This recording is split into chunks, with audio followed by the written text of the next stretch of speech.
The rain fell hard on the wide, open fields. Thunder rolled across the sky like a drumbeat of warning. Sam Parker stood on his wooden porch, eyes squinting through the sheets of rain. His old farmhouse creaked in the wind, but it had stood strong for generations. He pulled his jacket tighter around his chest. It wasn't the weather that made him uneasy. It was the strange light he had seen flash beyond the hills just moments ago. It didn't look like lightning. It came from the ground, not the sky. Beside him, their dog Rusty barked into the darkness, tail stiff, ears high. Sam turned to the door. "Lena," he called. His wife came out, her face pale under the porch. Light. "Someone's out there." "Out there?" she asked, worry spreading across her face. "Walking alone," he said, "and glowing." Just then, the figure appeared. Through the curtain of rain, a woman stepped slowly into view. She wasn't running, just walking, as if the storm didn't matter. Her clothes shimmered like water under sunlight. Her skin was pale, almost silvery. Her hair clung to her face, long and white blonde. Yet she didn't seem cold. As she neared the porch, she stopped just beyond the steps. "I need shelter," she said, her voice calm and clear despite the storm. "Please, I mean no harm." Sam didn't move. Lena stepped forward. "You're soaked. Come inside." The woman climbed the stairs. Each step she took was slow, deliberate. Sam watched her closely. Her eyes were violet, bright and glowing. Slightly. No one in this part of the country had eyes like that. Inside, the farmhouse was warm. The smell of wood, old books, and cooked potatoes filled the air. The stranger stood in silence, dripping on the floor. Sam handed her a towel. "I'm Sam. This is my wife, Lena. What's your name?" "Naraya," she said. He raised an eyebrow. "Where you from, Naraya?" She paused. "Far away. Very far." Sam didn't press. Something about her made him nervous, but curious too. She wasn't just lost. She was hiding something. Their daughter, Maya, peeked around the corner. Her eyes widened at the sight of Naraya. "Is she a movie star?" Lena laughed nervously. "No, sweetheart, she's just a traveler." Naraya gave a small smile. "You're very kind to let me in." Lena offered her dry clothes and warm soup. Naraya accepted politely, though she barely touched her food. Sam noticed. She kept looking at the windows, as if expecting someone, or something, to follow her. That night, the wind howled louder than usual. Trees bent in the storm. Sam sat near the fireplace, sipping coffee. Rusty growled low from his spot by the door. Naraya stood by the window, eyes locked on the darkness outside. "You expecting someone?" Sam asked. "No," she said quietly. "I hope not." Her answer sent a chill down his spine. Sam had grown up on this land. He'd fought through droughts, fires, and storms, but nothing had ever felt like this. Something was coming. Something not human. Later, when the house was quiet and everyone else had gone to bed, Sam heard footsteps outside. He grabbed his flashlight and rifle. Opening the door, he swept the beam across the yard. Nothing. Just wind and rain. Then he looked down, large prints in the mud, clawed, deep, not from any animal he knew. He followed the trail around the barn. At the corner he stopped cold. A black shape darted into the trees. It moved fast, too fast. The rain made it hard to see, but it wasn't a deer. It was upright. Back inside, he locked the doors. Naraya was still awake. Her eyes met his. She said nothing, but she knew. He could see it in her face. "What was that?" he asked. She lowered her gaze. "Not all who come from the stars mean peace." He stepped closer. "Are you saying that thing out there came with you?" "No," she said. "It came for me." That was the first night Sam understood. His family wasn't just sheltering a lost traveler. They were standing between her and something dangerous. And somehow, that danger had just arrived on Earth. The sun rose slowly over the fields, casting a soft golden glow across the wet ground. Birds returned to their morning songs, as if the storm had never happened. Inside the farmhouse the air was quiet, but attention still lingered. Sam rose early, boots thudding on the wooden floor. He checked the windows and walked around the porch. The strange footprints from the night before had been partly washed away by the rain, but some remained clear, deep, wide, and clawed. Too large for any dog, too smooth for a bear. He didn't like it. Back in the kitchen, Lena poured coffee. She glanced at Sam, reading the worry on his face. "What did you see last night?" Sam looked toward the stairs. "Something big, something fast. I think it's watching us." Their daughter Maya entered, hair messy, rubbing her eyes. "Did the glowing lady sleep?" "She didn't," Lena replied softly. "She was by the window the whole night." Just then, Naraya stepped into the kitchen. She wore the clothes Lena had given her. Too big, but warm. Her hair was dry now, and in the morning light, her silver skin shimmered faintly. Her eyes, still glowing a soft violet, looked calm. "I hope I didn't cause trouble," she said, gently. "You didn't," Lena replied, offering her a cup. "But we'd like to understand." Naraya took the mug, held it carefully, and sat at the table. She glanced at Sam. "You saw it, didn't you?" Sam nodded. "What was it?" She hesitated. "A seeker. My kind uses them to track others across worlds. I left my people, and they don't like it when someone runs." Lena blinked. "So you're saying that thing out there was sent by your own?" "Yes," Naraya said. "It's not fully alive. It listens to orders, and it never stops." Maya's voice cut in. "Why are they chasing you?" Naraya turned toward the girl. "Because I broke the law. I chose something they fear." The family waited. Naraya stood and walked to the window. "I chose to believe humans are special, that they are more than what we were taught." Sam raised an eyebrow. "What were you taught?" She turned slowly. "That humans are dangerous, that they must never be trusted, that Earth should be watched, not touched." Lena leaned forward. "Then why did you come?" "Because I wanted to see for myself, to meet the ones who survived wars, storms, and silence. Your people learn through struggle. You don't stop. You adapt." Maya smiled a little. "You talk like you studied us." "I did," Naraya said. "In the skies above, we've watched your world for generations. I've read your stories, seen your history, the good, the terrible, the brave." Sam crossed his arms. "And what did you find here?" Naraya's voice softened. "I found kindness. I found strength. I found a family that opened their door to a stranger in a storm." There was silence in the room. The wind outside had stilled. A quiet understanding passed between them. Later that day, Sam went to the barn. He needed to clear his head. The air smelled of damp hay and old wood. As he fed the animals, he noticed Naraya had followed. "You don't sleep, do you?" he asked. "Rarely," she said. "Not like humans." He leaned on the gate. "So what now? You stay? Fight this thing? Keep running?" "I don't want to run anymore," Naraya said. "But I need help. My people will send more, not just seekers." Sam looked her in the eye.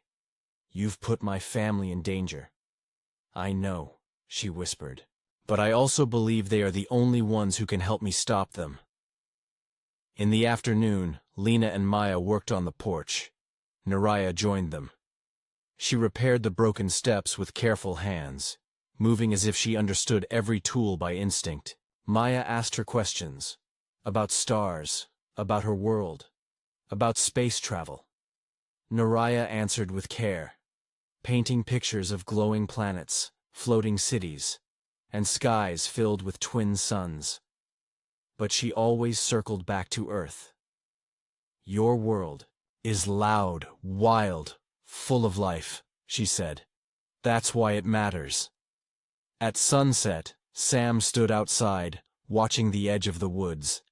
The sky turned orange and pink. A soft sound came from behind. A low hum, almost like wind but steadier. Naraya stepped beside him. Another one is near.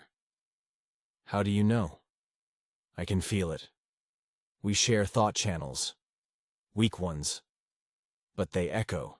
Sam nodded slowly. Then we need a plan. She looked out over the field. There's something hidden. Under this land. Old tech. Buried by those who came long before me. If we can reach it, we might stand a chance. Sam's jaw tightened. Then tomorrow, we dig.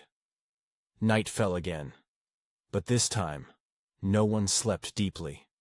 In the sky, a single red light blinked through the clouds, and the Parker family, once simple farmers, were now part of something far greater. Something that would test everything they thought they knew. Early morning light filtered through gray clouds. The ground was still damp from the rain 2 nights before, and a light mist covered the fields. Sam stood near the barn, holding a rusted shovel. Beside him, Naraya ran her hand slowly over the ground, eyes closed. She was searching, not with sight but something deeper. Lena and Maya watched from the porch. The air was quiet. Too quiet. Even the birds seemed to sense something beneath the surface. There, Naraya said suddenly, pointing to a patch of ground near an old tree stump. It's under here. Sam nodded and drove the shovel into the earth. The soil was soft but deep. He worked quickly, driven by a strange mix of worry and curiosity. Each layer of dirt revealed more roots, stones, and cold silence. Hours passed, but Sam kept going. Finally, the shovel struck something solid. He dropped to his knees and cleared the dirt with his hands. A smooth surface, metal but dark like stone, emerged. It hummed faintly beneath his fingers. "What is it?" he asked. Naraya knelt beside him. "A memory box. My people used them long ago. They hold technology, messages, and sometimes weapons. This one is ancient, older than me, older than the cities in the sky." Sam stepped back. "Can it be opened?" "With care," she said. Her hands moved across the surface in a slow pattern. Symbols appeared under her touch, soft blue lights glowing through the black.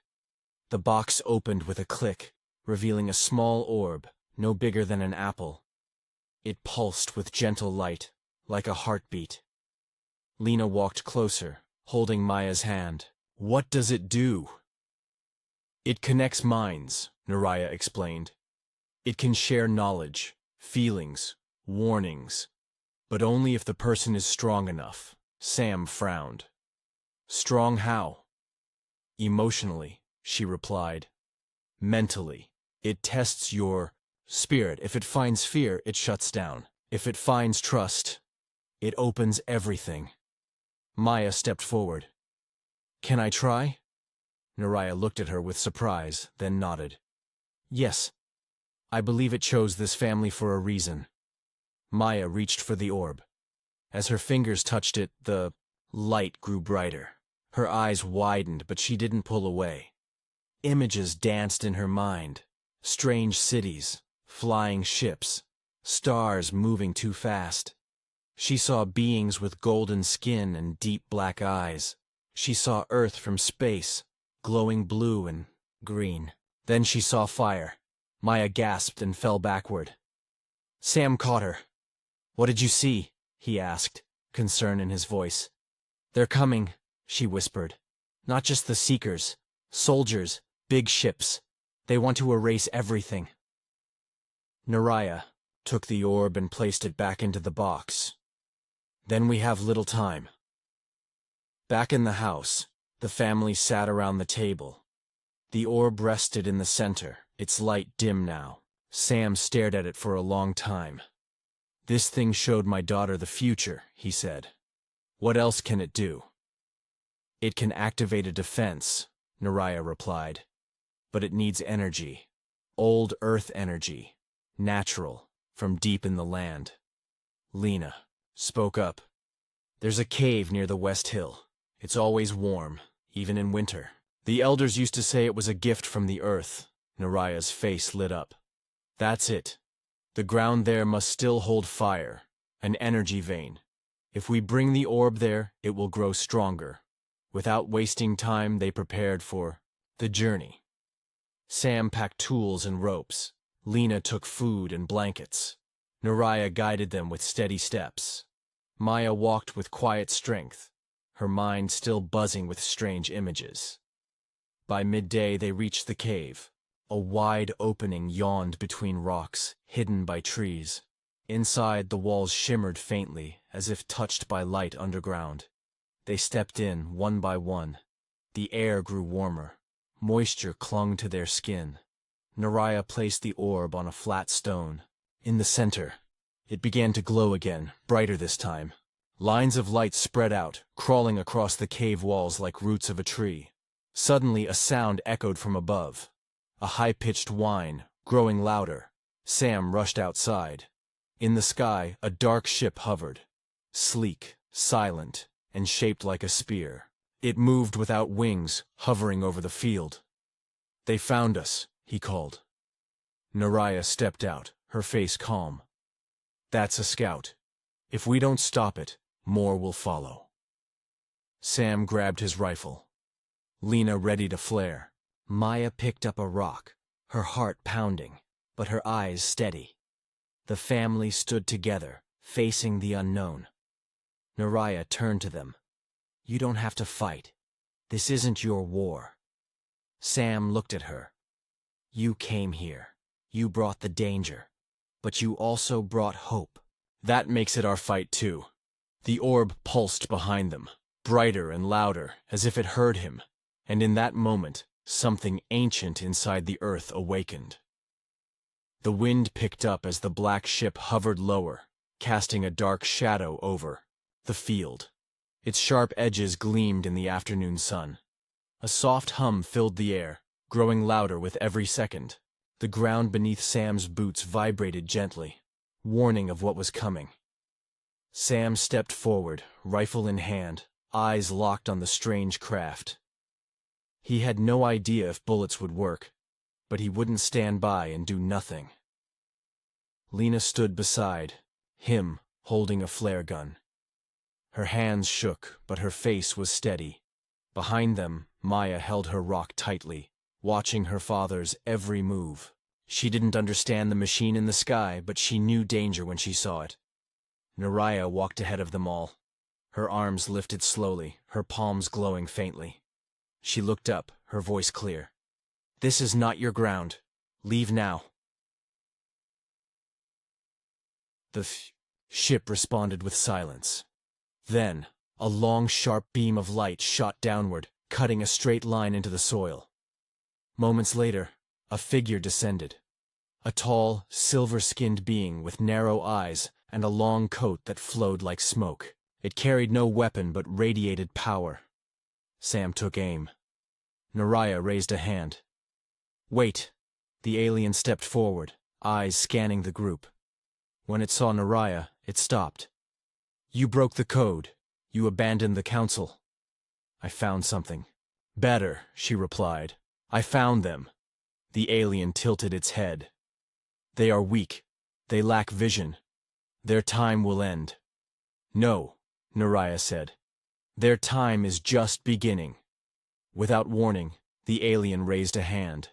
A wave of pressure hit the group, knocking Lena to the ground and forcing Sam back a step. Maya stumbled but didn't fall. Naraya stood still, eyes locked on the figure. Her glow grew stronger, From inside the cave, the orb lit up again. Its energy spilled out, reaching the walls and the trees around them. Roots began to glow, pulsing, with life. The earth beneath the group shifted. The alien looked down, confused. This world resists. It remembers, Naraya said.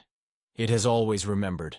Suddenly, the orb released a pulse of light, striking the alien figure. It screamed, not in pain, but in rage, and flew backward, crashing into the field. The ship above shook, losing balance for a moment before rising higher. Sam ran to Lena and helped her up.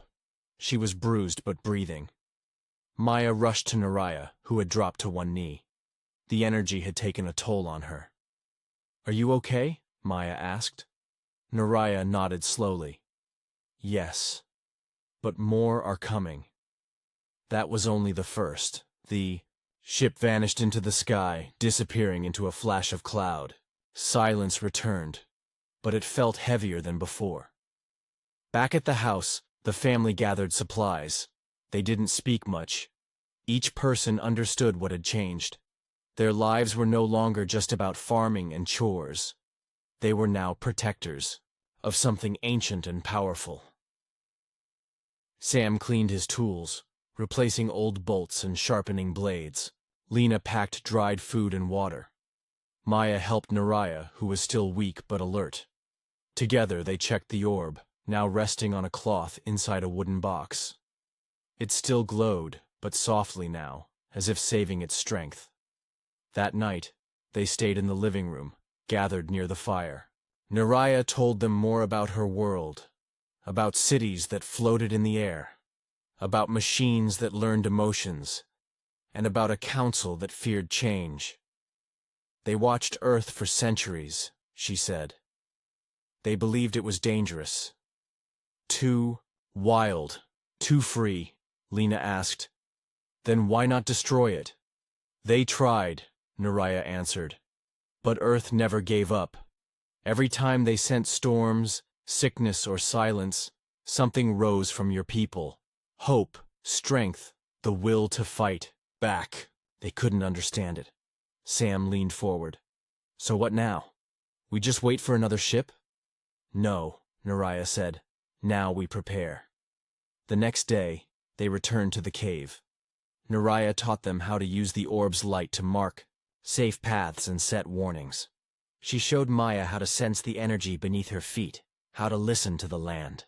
Lena learned to build simple defenses, using tools and ancient codes passed down through the orb. Sam studied the weaknesses in the alien metal left behind, testing how fire and water reacted to it. Each person grew stronger, not because they had weapons, but because they had purpose.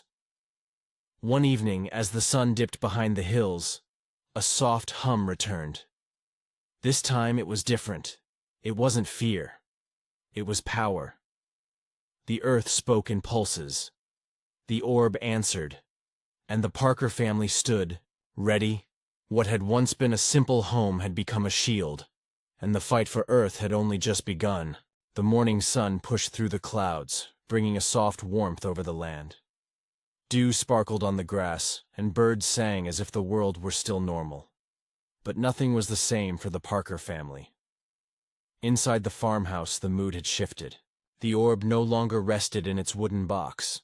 It floated gently above the table, spinning slowly, surrounded by a soft blue glow. Its hum was constant now, like a heartbeat that refused to be ignored. Sam stood at the window, watching the tree line. The peace outside felt like a thin sheet, ready to tear. His eyes stayed sharp, scanning for anything strange. Lena moved around the kitchen, preparing food, but her movements were slower than usual. She paused often, listening for sounds that didn't belong. Maya sat near the orb, her hand resting just under it. Though it didn't touch her, it pulsed when she came close, like it recognized her. She could feel something inside her changing, not her body, but her awareness. Everything felt clearer. She could sense the energy of people around her. She could even feel distant emotions like faint whispers reaching across the stars. Naraya sat nearby, watching closely. The orb is choosing, she said quietly. It has seen her strength. Sam turned. What does that mean?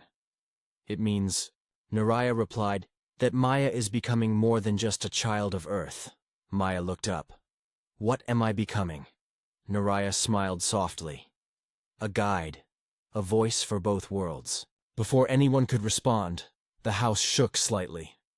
Not from an explosion or thunder. This was something deeper. The ground itself trembled. Sam rushed outside. The sky was still, but the earth had changed. Cracks had opened near the old shed, revealing a hidden metal surface underneath the soil. Lena came out behind him. What is that? Sam knelt and brushed away the dirt. The surface below was smooth, curved, and marked with faint symbols. It's part of a ship, Naraya said as she stepped closer. Old, buried long ago, left here as a backup, or a warning. Together they worked to uncover more. As they cleared away the earth, a larger structure emerged. Round, silver-gray, shaped like a pod. It wasn't broken, only hidden. Naraya touched the surface, and a thin light ran across it. A small panel opened, revealing a set of controls glowing. Faint green, this can send a stronger signal, she explained. One that reaches farther. If we activate it, others will hear. Friends or enemies. Sam looked at her. Can we trust whoever answers? We won't know until we try, Naraya answered. As they prepared the ship, Maya stayed near the orb. Her fingers traced its glow. Suddenly it brightened. Her eyes widened. Something's happening. A flash of light shot upward from the orb, through the ceiling and into the sky. The beam was silent, but powerful. It vanished in seconds, leaving only a calm hum behind. Naraya froze. That wasn't us. What do you mean? Sam asked. The orb acted on its own, she said. It called someone. Maya stood slowly. I felt it. It reached out to someone far away. Not with words, with hope. Hours passed. The buried ship hummed softly now, responding to the orb's signal. Lena brought blankets outside as the sun began to set. They all sat around the small clearing, waiting. Then, without warning, a second beam of light shot down from the sky. It didn't strike. It floated. A shape descended slowly. It was a person. Tall, wearing armor that shimmered like moonlight. A helmet covered their face, but no weapon was visible. Naraya stood first. She spoke in her native tongue. The figure answered in the same language, voice clear but mechanical. Sam stepped forward. Who is that? A watcher, Naraya said. One who left long before me. They live between stars, hidden, silent. But they heard. The helmet faded away, revealing a face unlike any they had seen. Half human, half something else. The eyes were deep gold, full of quiet sadness. I was once like you, the figure said in English. I walked this earth, long before the towers rose. Sam blinked. You're from Earth? I was born here, but changed, taken by those above. Trained to forget this world. But the signal reminded me. Maya stepped forward. You felt it? The watcher nodded. Yes. And I came to help. Lena asked the question they were all thinking. How? The watcher looked at them all. By standing with you. By calling others. By reminding the stars what humans are capable of. The orb pulsed once more. Its glow spread, lighting up the buried ship and the land around it. The watcher knelt beside Maya, placing one hand near hers. The glow grew stronger. You've awakened something old, the watcher said. Now the galaxy will remember. And as night fell, more stars lit the sky. Some brighter, some moving fast. The answer was coming. So was the war. The night sky, burned with streaks of moving light. Dozens of vessels cut through the clouds like silver arrows. Some were small and fast, others large and silent. Each one carried a purpose, and none of them came in peace. Down on the farm, the Parker family stood at the edge of the field. The buried ship now hummed louder, its lights blinking in patterns too complex for human eyes. The orb floated above its open hatch, casting a wide glow that covered the yard like a gentle shield. Maya stood still, her eyes on the sky. She didn't feel fear, only a strange calm. Naraya stood beside her, focused and alert. Her skin shimmered, softly, reacting to the growing energy around them. Lena tightened her grip on the flare gun. Sam checked the battery on the last working radio. Rusty barked once, sensing what the others couldn't see yet. Shadows approaching from the woods. "The scouts are here," Naraya said quietly. "But they won't come alone." The Watcher, half human, half starborn, stepped forward.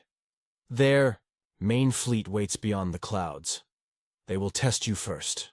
See if Earth still has its spirit." Sam raised an eyebrow. "And if we fail, they land. They take. They burn." Lena stepped closer to Maya. "Then we won't fail." A flash lit up the field.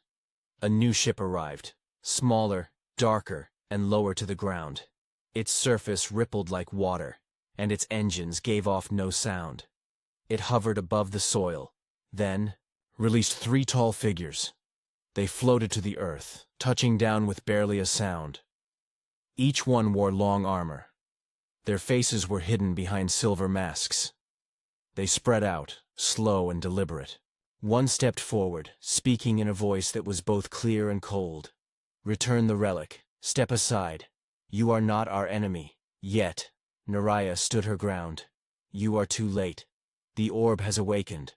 Earth is not yours to claim." The lead figure raised a hand. "Earth is broken. It has no council, no voice, no power. It belongs to no one." Maya took a step forward, lifting her chin. "That's where you're wrong." The orb flared to life. Light shot from it, creating a barrier between the family and the strangers. The field trembled beneath their feet. Trees shook. A deep rumble echoed from below. One of the masked figures attacked, rushing forward with a sharp weapon in hand. But before it reached the barrier, a burst of light knocked it back. The other 2 followed, faster, more aggressive. Sam ran to defend, swinging a metal tool. Lena fired the flare gun. Naraya raised both hands, sending a pulse of blue fire toward the attackers. The Watcher moved like wind. A flash, a step, a twist, and one of the attackers dropped to the ground. The others hesitated. The orb spun faster. Its glow spread wider. From deep in the woods, more footsteps came. Dozens. Sam's voice was loud and clear. "Get to the barn! Fall back!" They ran, covering Maya and Naraya. Rusty barked and snapped at anything that moved near the edge of the light. Inside the barn, they locked the doors and blocked the windows with tools and hay bales. Naraya placed the orb in the center of the room. "It will hold them off for now, but not for long." Maya sat on the floor, breathing hard. "What do we do?" The Watcher turned to her. "You must speak. Let the stars hear your truth." She looked confused. "How?" "Touch the orb. Let it see your heart. Tell it who Earth is." Maya stepped forward and placed both hands on the orb. Its light turned soft and warm. Her eyes closed. The barn became silent. Then she spoke. Not in words, but in feeling. She shared her memories, chasing fireflies in the summer, hugging her mother on cold nights, helping her father fix fences. She shared moments of fear, of laughter, of hope. She sent it all out into the stars. Above the clouds, something changed. The larger ships paused. Lights shifted. One ship, silver and wide-winged, broke from the formation. It descended slowly, sending no threat, no signal of war. It landed in the open field, far from the fighting. Its doors opened. From it stepped a group unlike any the Parkers had seen before. People from many worlds. Some had fur, others scales, some with glowing eyes and silent steps. They wore no armor, they held no weapons. They bowed to Maya. The Watcher smiled. The Council of the Forgotten. Those who were cast aside by the ones above. They heard her voice. Naraya nodded. Then we are not alone anymore. The enemy retreated, unsure, confused by the response of those they thought were broken. For now, the battle had paused. But the war was far from over, and Earth had just found its allies. The morning sky glowed with soft colors. Light pinks and deep oranges touched the clouds as the sun rose quietly over the field. The wind carried a calm breeze, brushing the trees and lifting the scent of fresh soil and wild grass. For the first time in days, the land felt still. Maya stood in the open barn doorway, watching the new ship in the field. It was sleek and silver, shaped like a bird in flight. Around it, visitors from distant worlds moved gently through the tall grass. Some studied the trees, others examined the soil. All of them moved without fear. Inside the house, Sam made coffee. The sound of boiling water and the smell of roasted beans brought a strange comfort. He glanced outside every few minutes, keeping an eye on the guests. Lena handed out bowls of warm stew. The visitors accepted the food with small bows and careful hands. Though they spoke in different languages, the silence between them felt peaceful, not empty. Naraya sat near the orb, which now rested quietly in its original box. Its light had dimmed, not from weakness, but from rest. It had done its part. It had called the forgotten. It had awakened hope. The Watcher leaned against the fence, watching the sky. "They will return," he said, his voice low. "The rulers above are not finished," Sam joined him. "Then why did they stop?" "They didn't expect an answer," the Watcher replied. "They thought Earth was alone, but it isn't." A distant hum echoed from the sky. Another ship passed overhead, then faded into the horizon. It didn't land, didn't attack. It watched, then vanished. Maya walked toward the group of travelers. One had glowing skin. Another wore a robe of living vines.